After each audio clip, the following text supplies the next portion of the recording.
Fala aí galera, beleza? Bom dia, boa tarde, boa noite, dependendo do horário que você estiver assistindo esse vídeo. Show de bola? Meu nome é Glauco e a gente está aqui para revisar alguns conteúdos em formato de questões, nesse caso especificamente, envolvendo a sociedade romana, né? A sociedade romana na Antiguidade, aquele período que é antes do nascimento de Cristo, né? E depois também do nascimento de Cristo, até o período que antecede o surgimento da Idade Média, por volta do século V, ano 476, mais ou menos, que a gente trabalha. E aí, para isso, a gente vai revisar algumas questões, tá? Questões que estão disponíveis no formulário de perguntas, né? Mas que a gente traz aqui, não na ordem que elas vão aparecer no formulário, tá? Mas especificamente na ordem que talvez faça um pouco de sentido aqui para a gente poder trabalhar. E aí, nesse primeiro momento, de cara, a primeira questão, né, que a gente vai trabalhar é sobre os irmãos Graco, né? O que eles fizeram de interessante em Roma, qual foi, digamos assim, a contribuição deles para justificar, digamos assim, a sua lembrança histórica, né? E aí eu peço que você já não fez as questões, pausa o vídeo agora, pausa o vídeo, responda a questão depois de estar o vídeo para a gente poder ver a resposta, tá bom? Então é isso, galera. Bom, para quem já respondeu, para quem já fez a resposta dessa questão, gabarito letra A, beleza? Os irmãos Graco defenderam os camponeses sem terra contra a aristocracia. Como assim? Bom, a gente pensando na cidade romana na antiguidade, né, a gente inclui os irmãos Graco no que a gente chama de período de republicano de Roma, que vai de 507 a 27 a.C., né? É uma república que tem como característica ser uma república considerada aristocrática. Como assim aristocrática? Né? Uma república em que, basicamente, os patrícios e os plebeus ricos, né, de uma divisão de Roma entre pessoas que tinham propriedades e pessoas que não tinham acesso à propriedade, patrícios têm propriedade, plebeus não têm propriedade, né? Estão disputando o poder. Os plebeus, em alguns casos, conseguem ter uma ascensão econômica, né? De certa forma, buscam um mecanismo para se aproximar politicamente em termos de direito, em termos de benefício dos patrícios, né? E vão buscar mecanismo de controlar entre essa sociedade através de instituições, né? E a República traz essas instituições, né?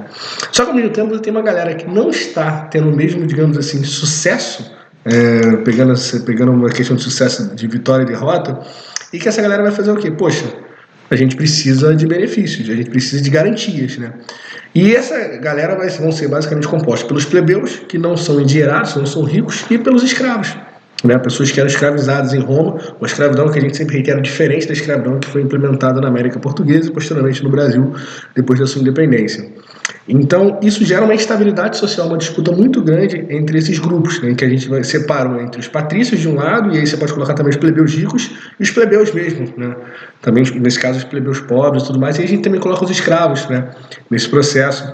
E que algumas mudanças vão acontecendo, por exemplo, o surgimento das leis escritas, a lei das 12 tábuas, né, que é uma forma dos plebeus terem garantido o seu direito e que ele não mude num curto período de tempo, ou não tem uma mudança muito radical sem, digamos assim, a sua consulta. A própria criação do Tribunato da Plebe, que é uma espécie, digamos assim, de plebeus que são eleitos para cargos para justamente revisar algumas leis, concordar ou não com determinadas leis que envolviam os plebeus, são formas de mostrar que essa galera que não está, digamos assim, fazendo parte desses grupos aristocráticos que estão no poder, que essa galera também tem direitos, né? E aí, nesse processo, a própria noção de escravidão, que nesse período em Roma era muito relacionada à expansão romana, né, de conquista de novos territórios, à guerra, né, e aí gerava, em alguns casos, escravidões por dívidas, ela passa a ser proibida entre os cidadãos, em Roma antiga, né? Não é que você acaba com a escravidão, você acaba com a escravidão daquele tipo específico de escravidão por dívida, né?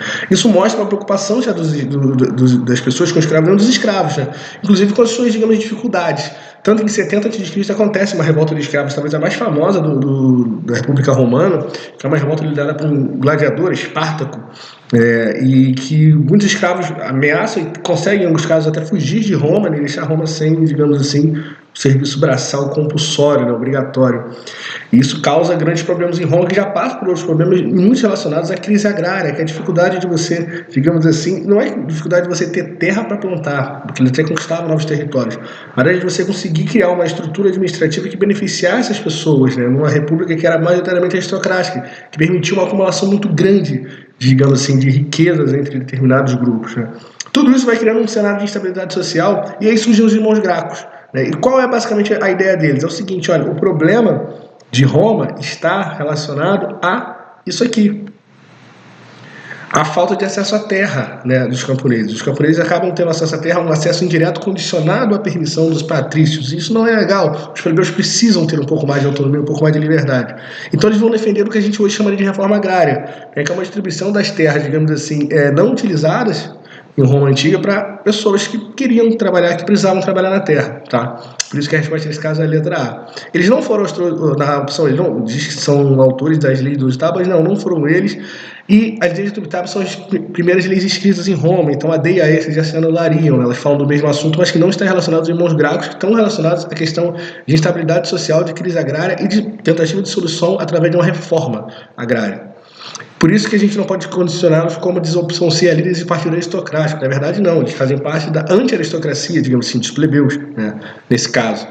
E na opção B de bola, fala de conquistadores de Cartago, não. Cartago era uma cidade-estado, uma cidade, né, que Roma rivalizou bastante.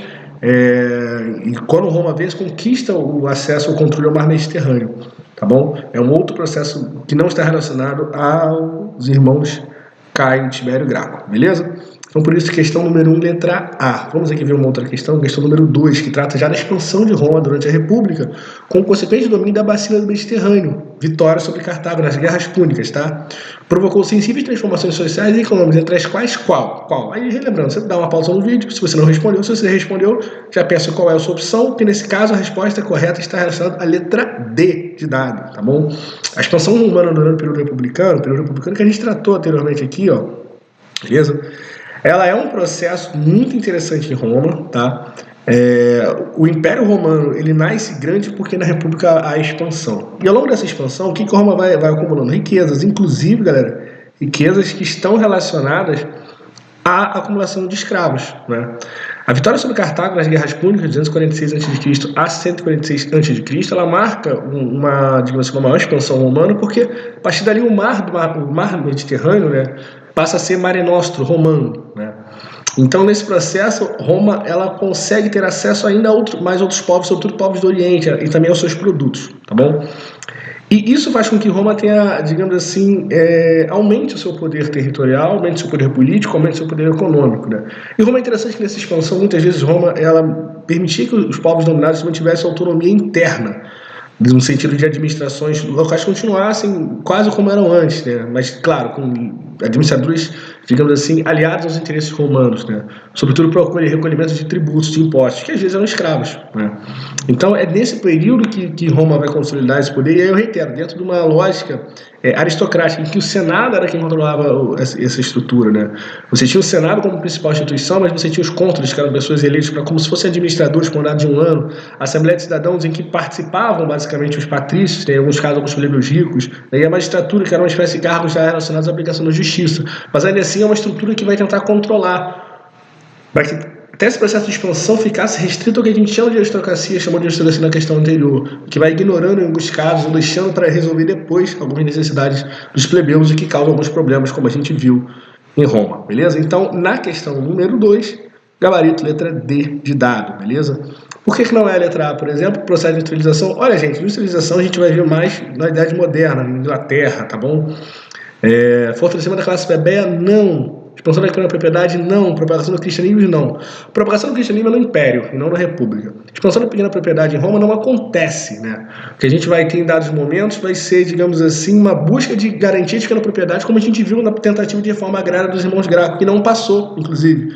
O que ficou desse processo foi a lei frumentária, que era uma lei que garantia que os romanos, em situações de dificuldade de alimentação de alimentos, o Estado financiaria que os plebeus conseguiriam comprar alimentos mais baratos, mas não de graça, tá?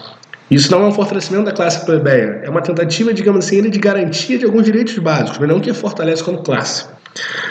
A letra C fala do crescimento da economia agropastoril, intensificando exportações e aumento do trabalho livre. Olha, realmente há um aumento da economia agropastoril, economia agrária, sim. Você tem um aumento das exportações romanas, importações, de certa forma, sim. Mas não aumenta o trabalho livre, muito pelo contrário, aumenta o trabalho escravo, aumenta o número de escravos, como falou a opção letra D, que caracteriza muito desse enriquecimento do Estado romano, né? E que favorece uma nova classe de comerciantes, plebeus ricos, podemos associar a isso, que vai se juntar aos aristocratas, tá bom? E letra E fala de diminuição da produção dos latifúndios. Não, na verdade, as grandes propriedades de terras continuam existindo, né? Tanto que, de novo, os irmãos Gracos aparecem nesse processo, como a gente viu na questão 1. Isso gera um processo inflacionário? De certa forma, sim, Por isso ela é implementada para controlar uma forma de você controlar os preços em dado momento quando eles fugirem do controle. E aí vai falar que há uma escassez de mão de obra escrava. Na verdade, não. Durante a expansão romana, Roma consegue adquirir novos escravos. Então, é um pouquinho do contrário disso, tá bom? Por isso que a número 2 é a opção letra D de dado. Vamos ver agora uma outra questão, que é a questão número 4, tá bom? Que fala sobre escravidão romana, né? E fala que ela foi praticada desde tempos mais remotos dos reis, período da monarquia romana, período etrusco, mas seu desenvolvimento em grande escala foi consequência das guerras de conquistas do período republicano, beleza? Sobre escravidão na Roma Antiga, é correto afirmar o quê? Nessa questão, por exemplo, o que a gente vai buscar é uma afirmação que remete à questão da Roma Antiga e que, nesse caso, a gente pode dizer que está relacionada à letra B de bola. De novo, expansão romana traz escravidão, tá bom? A expansão romana, ela vai trazer mais escravos para Roma, como a gente viu, e o Mar Mediterrâneo é a vitória das guerras púnicas, tá? Que é a vitória de Roma sobre Cartago, dentro desse processo. Por que não pode ser a letra A? A escravidão romana se assemelhava-se, na Roma Antiga, se assemelhava-se à escravidão ocorrida no Brasil colonial, pois era determinada pela procedência e pela raça? Não. A gente viu, falei no início que era diferente, e a diferença é muito nesse processo. A escravidão que acontece no Brasil, que a gente vai falar quando falar de colonização, ela é racial e ela é direcionada em relação ao continente africano. Tá? Em Roma, não. Em Roma, de certa forma, era uma forma de tributos que povos dominados pagavam, vitoriosos em guerra, e pessoas se endividavam com relação aos patrícios que prestavam serviços compulsórios por um tempo ou por toda a vida, tá bom? Por isso que a letra B, que fala que a escravidão romana ela aumentou significativamente na expansão romana pelo Mar Mediterrâneo, no período republicano, após a vitória das guerras púnicas, tá? Ela não atingiu sua ótica ocupação romana da Germânia e de período do território da Europa Central, na verdade não. Ela até consegue ter uma expansão quando Roma consegue sair do Mar Mediterrâneo e ter acesso a territórios diretamente em África e, em alguns casos, até na Ásia, tá bom? Ela diminui bastante após a invasão do Império e foi abolida pelos imperadores cristãos? Não. Ela não diminui após a invasão do Império, ela continua crescendo. Quando o Império entra em crise, a escravidão romana vai entrar em crise, a escravidão Roma Antiga vai entrar em crise, muito porque não se torna mais possível, viável, interessante manter os escravos, tá bom? Diferenciados da escravidão ocorrida pelo Brasil, por isso que os romanos nunca podiam se tornar livres, diferenciados da escravidão ocorrida pelo Brasil colonial? Sim. Os escravos romanos nunca podiam se tornar livres? Não. Na verdade, não. A questão da alforria, digamos assim, né, da libertação dos escravos, ela existe tanto em Roma Antiga quanto no Brasil colônia. A diferença entre ambos é que no Brasil colônia você tem uma escravidão relacionada à procedência e raça. No Brasil colonial, desculpa, procedência e raça. Em Roma, não. Em Roma você não tem isso. Por isso que nessa questão número 4 a gente vai marcar a letra B de bola, beleza? Questão número 3. Sobre a organização da economia romana ocorrida durante a crise do Império. Podemos afirmar que o que acontece? O que é a ruralização, galera? É uma saída, uma busca das pessoas para o campo, né? Por que as pessoas saíram da cidade de Roma e foram para o campo? Porque existia uma crise econômica muito grande na cidade e uma insegurança provocada pela invasão dos bárbaros, como diz a opção C. No fim do Império Romano, ele começa a ser invadido por outros povos, chamados pelos romanos de bárbaros, que eram os povos germanos que viviam na Europa Central. Essa galera assusta os romanos de Roma e que faz com que essa galera vaze para o interior. Porque depois vão se tornar os feudos, tá bom? Na cidade, com essas invasões, há um enfraquecimento do exército, mas também provocado porque muito do exército já não, digamos assim, se mantém nos postos porque está difícil de você conseguir alimentos. Né? Está difícil você conseguir alimentos porque está difícil você administrar o império de maneira geral. Então a galera está buscando se virar sozinha nos campos, tá bom? É isso que causa a ruralização, crise econômica e insegurança. Então fala assim, por que a A está errada? Porque a C é a correta, a A é errada porque diz que proporciona ao Estado a oportunidade de cobrar mais eficientemente os impostos, pelo contrário, tá? Os impostos cobrados mais de forma mais eficiente era durante o período de urbanização. A letra B de bola fala que foi a causa principal da falta de escravos? Não, muito pelo contrário. A ruralização, galera, em muitos casos ela é provocada, você tem a libertação dos escravos, a galera não foge, entendeu? E vai para os campos, tá? Não é provocada por causa da falta de escravos. Na verdade, a falta de escravos, a transição da escravidão para a servidão na Europa Ocidental e em Roma, ela é uma consequência da ruralização. Ela incentivou o crescimento do comércio? Não, muito pelo contrário. A gente vai ver quando falar de Idade Média que ela vai criar uma lógica de economia de subsistência, tá? A galera vai ficar no seu cantinho, plantando para sobreviver no seu feudo, tá bom? E não proporcionar às cidades uma da riqueza, muito pelo contrário, né? Se as pessoas estão saindo da cidade, a cidade não está enriquecendo, a cidade está empobrecendo, a cidade está tendo prejuízo, a cidade está deixando de ser um lugar habitado pelas pessoas, beleza? Por isso que a resposta na questão número 3 é a letra C de certo, C de cara, C de casa, beleza, galera? Então é isso. A gente, quando pensa no Império Romano, né, que é esse período da herodização, a gente vai relacionar isso muito ali a esse período do Baixo Império, tá? Século III a 416. Né? Roma começa a editar medidas para administrar, digamos assim, esse império e se proteger das invasões, né, dos povos germânicos. Uma delas, por exemplo, é o Edito de Caracalla, que torna basicamente todo mundo que faz parte do Império Romano, romano, né, mesmo você não estando em Roma. Né? Então, alguns povos germânicos são absorvidos para compor e fortalecer esse império. Né? Ao mesmo tempo, você tem uma mudança, por exemplo, no Edito de Milão, que é, digamos assim, o crescimento do cristianismo que faz com que o cristianismo seja permitido em Roma. Em 380, no Edito de Tessalônica, ele é considerada a região oficial de Roma. Tem muitos novos povos, né, vão trazendo o cristianismo consigo. Né? Em 395, tudo isso está mostrando que Roma não tem força em se manter sozinha. Então o Império é dividido em duas capitais. Vai surgir o Império Romano do Oriente, Constantinopla, né, que hoje é Istambul, na Turquia. Mas tudo para já tentar preservar o que fosse possível desse império que acaba do lado ocidental chegando ao fim em 476, né, quando os Érulos, que são os povos germânicos bárbaros, invadem Roma, né, a cidade de Roma, e tiram o imperador Rômulo Augusto do cargo de imperador, digamos assim, e aí a parada chega ao fim. Né. Isso é um processo que acontece e se difere do Alto Império, quando você tem uma expansão de território e uma distribuição de cereais. O Alto Império é o período que começa, né, quando Roma se transforma em Império, em 27 a.C., e vai até por volta do século III, né, o ano 200.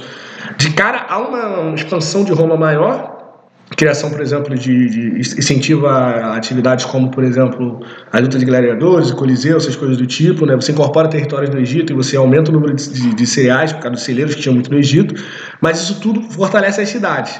A partir do século III, não. Roma passa por um novo processo de crise por vários fatores. Um deles é a invasão dos povos germânicos, a dificuldade de administração do seu território, a dificuldade de gerenciamento desse alimento para poder chegar nas pessoas que precisavam, os plebeus, a própria taxação dos plebeus que ainda querem novos direitos e tudo mais. Aí o Império Romano chega ao fim. Beleza? E aí Roma Antiga acaba e a gente começa na Europa Ocidental um período chamado de Idade Média. Show de bola? É isso, galera. Obrigado a quem nos acompanhou até aqui. Nos vemos em breve em outro vídeo. Valeu, fui!